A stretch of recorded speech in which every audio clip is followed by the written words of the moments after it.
හරි වාසනාවන්තයි.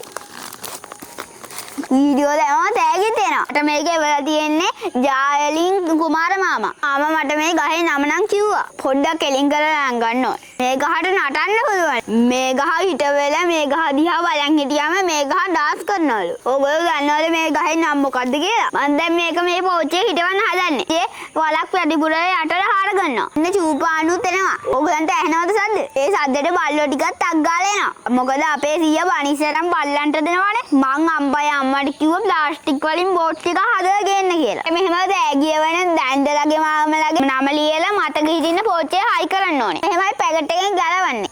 අපිට මෙන්න මේ පැකට් එක ආයි ප්‍රයෝජනයට ගන්න පුළුවන්. ඔයගොල්ලෝ තිරලා විසික් කරන්න එපා. අපරාධනේ. අනික බොලෙතින් වැඩි විසික් කරන්නත් හොඳ නෑ. පරිසරේ ජරා වෙනවා. ඒ මාමා මැසේජ් එකක් දාලා තිබ්බ මට මේ ගහ දවසක් හිටවලා අනිත් දවසේ බලන්නකෝ මේ නටනවා කියලා. ඒ මාමේ ඔයගොල්ලෝ මේ ගහේ නම දන්නවනම් කමෙන්ට් එකක් දාන්න. බයි.